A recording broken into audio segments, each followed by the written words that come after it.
मार्टस park में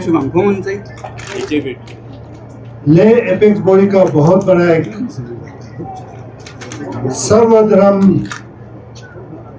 प्रार्थना सभा हुआ और इसके जरिए से हम आज से लद्दाख में अपने एजुकेशन को इंटेंसिफाई करने की, इसमें जोर डालने की हमने यहाँ से घोषणा की, जो कि हम पहले कई महीनों से हम कहते रहे हैं कि अगर टॉक्स गवर्नमेंट ऑफ इंडिया के साथ समय पर नहीं होता है तो हम अपने मूवमेंट को इंटेंसिफाई करेंगे और इसमें तेजी लाएंगे, और उसकी भी घोषणा की। और ये सर्वधर्म प्रार्थना सभा से शुरू करने का मकसद ये है कि हमारा मूवमेंट बिल्कुल पीसफुल है, बिल्कुल नॉन वायलेंट है, और with in the constitution of India हम हमारा जो डिमांड है वो कर रहे हैं, उसका मैसेज देने की हमने कोशिश की यहाँ पर।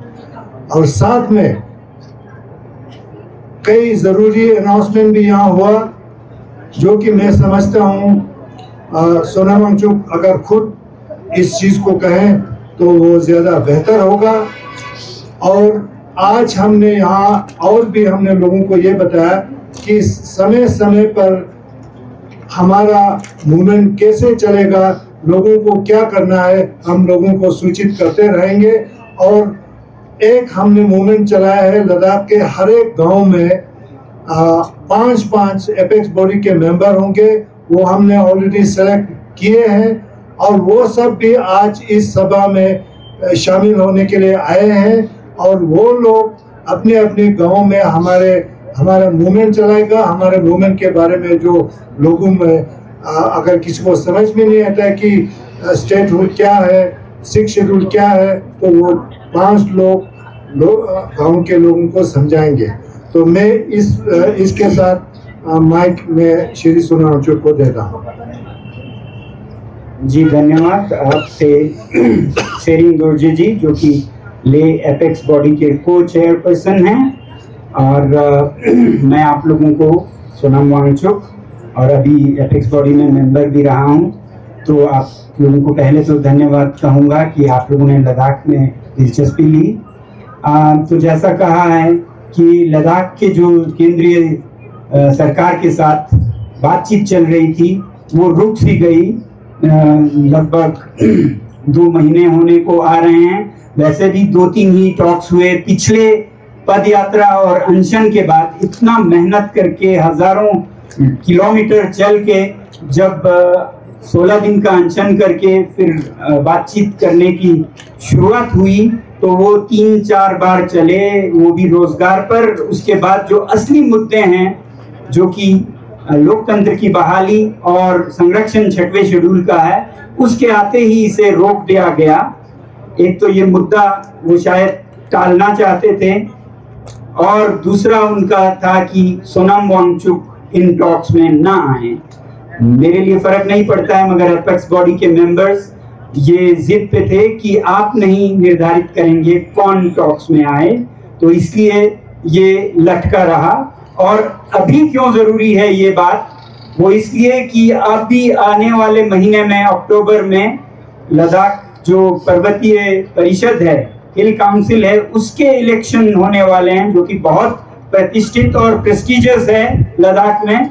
तो इसी परिषद के चुनाव जो पिछले हुए थे 2020 में, उसमें जो रूलिंग पार्टी है उन्होंने अपने मैनिफेस्टो में पहला बिंदु रखा था कि लद्दाख को हम 6वें शेड्यूल में लेंगे। उन्होंने 2019 में भी रखा था, मगर LHDC के इलेक्शन में नंबर 1 पे रखा था। अब दूसरा इलेक्शन आ गया, तो एक वक्त आ गया है लोगों को अपने चेक को कैश करने का। अब वादा पूरा कीजिए, तब जाइएगा अगले चुनाव में। तो इसलिए अभी ये गहमा गहमी बढ़ती जा रही है कि ये बातचीत जो हो उसमें कोई ठोस नतीजा ना निकले, इसलिए सोनम वांगचुक को न लाया जाए, ताकि किसी नरम नतीजे तक ही पहुंचा के लोगों को फिर से नाच गाने को कहें और चुनाव जीत के ये वादा बिल्कुल के लिए दफन कर दें इसे। तो ये एक तरह का रणनीति हमें दिखता है। तो आज जो शुरुआत थी 10 तारीख सितंबर से कि बहुत ही शांतिपूर्ण हमेशा रहा है लद्दाख का ये आंदोलन, मिसाल लिया जाता है आज इसका पूरे भारत में, पूरे दुनिया में, कि कितने शांतिपूर्ण तरीके से महात्मा गांधी के पथ को दोबारा जगाया गया लद्दाख में। तो उसी शांतिपूर्ण भावना को रखते हुए आज हमने शुरू की एक सर्वधर्म प्रार्थना सभा से। कोई जुलूस नहीं, कोई जलसा नहीं, कोई मुर्दाबाद नहीं, जिंदाबाद नहीं, सभी धर्मों के यहाँ पर गुरु आए, बुद्धिस्ट गुरु, इस्लाम के गुरु, क्रिश्चियनिटी के गुरु, अल्पसंख्यक हैं मगर हिंदू अनुयायी, बल्कि जैन अनुयायियों ने भी अपनी प्रार्थनाएं की। तो इस तरह से इस हद तक के शांति से लद्दाख का ये आंदोलन फिर शुरू करना पड़ा हमें। तो जब ये कह रहे हैं कि अब हम तीव्र करेंगे, तो हम इसी शांतिपूर्ण तरीके को तीव्र करेंगे। हम कोई लाठी या पत्थर हमसे नहीं उठेगा, दूसरी तरफ से उठे तो उसका हमें नहीं मालूम। अब इसी शांति के पथ पर चलते हुए, क्योंकि केंद्र सरकार ने कहा है कि सोनाम वांगचुक एपेक्स के टॉक्स में सदस्य ना हो, तो फिर सोनाम वांगचुक कहाँ जाए? टॉक्स में तो बुला नहीं रहे, देखते भी तो नहीं रह सकते हैं। तो मैंने और बहुत से लद्दाख के समर्पित लोगों ने, नागरिकों ने ये निर्णय किया है कि हम आज से अनशन पे जाएंगे। और ये अनशन पहले के सिलसिले में 35 दिन का होगा, 5 हफ्तों का होगा, जिसमें आमरण हो। बहुत मुमकिन है कि इसमें हमारी मौत आए, तो वो आमरण होगा। अगर जिए तो फिर दोबारा हम 6 हफ्तों का करने के लिए वापस आएंगे। तो ये अनशन आज से शुरू हो रहा है और हम 3 हफ्ते बाद बापू की जो जन्मदिन है उसे एक खास मुकाम की तरह मनाएंगे 2 अक्टूबर को, और जरूरत पड़ने पर इसे 14 अक्टूबर तक ले जाएंगे। 14 और 15 जो कि राष्ट्रपति अब्दुल कलाम जी का जन्मदिन भी है, तो जरूरत पड़े तो हम ये भी करेंगे।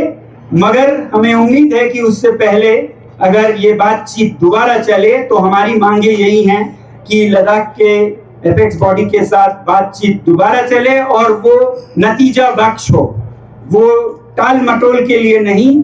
इसी आने वाले चुनाव से पहले लद्दाख का वादा पूरा करने के लिए बातचीत शुरू हो तो हम अनशन रोकेंगे। दूसरा, जिस तरह से सोनाम वांगचुक पर सीबीआई का इन्वेस्टिगेशन शुरू किया कल, वो उसका हम बहुत स्वागत करते हैं, उसका बहुत स्वागत करते हैं, क्योंकि जो भी सीबीआई से इन्वेस्टिगेशन में आए उन्हें ये पता चला कि हयाल जो हमारा इंस्टीट्यूट है वो तो भारत की प्रतिष्ठा को बढ़ा रहा था। उसका जो ज्ञान है उसको यूनाइटेड नेशंस, संयुक्त राष्ट्र पैसे दे के ले रहा था, यूएनडीपी। उसके ज्ञान को स्विट्जरलैंड का यूनिवर्सिटी FNHW पैसे दे के सर्विसेज ले रहा था। उसके ज्ञान को, लद्दाख के हयाल के ज्ञान को इटली का ट्रिनिटी ऑफ टिबेट पैसे रकम अदा करके ज्ञान खरीद रहा था। तो ये कोई दान नहीं था, ये ज्ञान का दक्षिणा था। ये उनके अफसर भी समझकर चले गए हैं। रिकॉर्डिंग तो उन्हें तो ये पता चला कि ये जो बता रहे थे कि आप फॉरेन कंट्रीब्यूशन ले रहे हैं, तो वो फॉरेन कंट्रीब्यूशन किसी भी यूनिवर्सिटी का, भारत में कोई भी यूनिवर्सिटी है तो उसका सपना होता है कि हमारे ज्ञान को यूएन खरीदे। और हयाल का जो हो रहा था वो आज दुनिया को पता चलेगा। मगर साथ ही साथ हम आज अनशन शुरू करते हुए ये भी मांग करते हैं कि सीबीआई जरूर हो, ईडी भी हो, हयाल पर तमाम इन्वेस्टिगेशंस हो, मगर यही इन्वेस्टिगेशन सीबीआई का हमारे यूटी एडमिनिस्ट्रेशन पर हो, उनके सचिवों पर हो, पहले के भी और अभी के भी, जिनके बारे में जिनके बारे में बहुत से सबूत इंटरनेट पर वीडियोस में दिए गए, मगर उसका जवाब उन्होंने उस वीडियो को हटवाने पर जोर देकर उसे वीडियो को गायब करके दिया। तो अब हम मांग करते हैं कि सीबीआई इन्वेस्टिगेशन यूटी एडमिनिस्ट्रेशन पर भी हो और लद्दाख हिल काउंसिल पर भी हो। जब वो होगा तो ये हमारी आप लोगों की उत्सुकता के तालियां सुन रहे हैं, तो जब सीबीआई बराबर नजर से हमारा भी इन्वेस्टिगेट करे और सरकार का भी, यूटी का और हिल काउंसिल का भी, तभी अब हम अनशन तोड़ेंगे। तब तक के लिए ये अनशन जारी रहेगा, ये आप लोगों को बताना।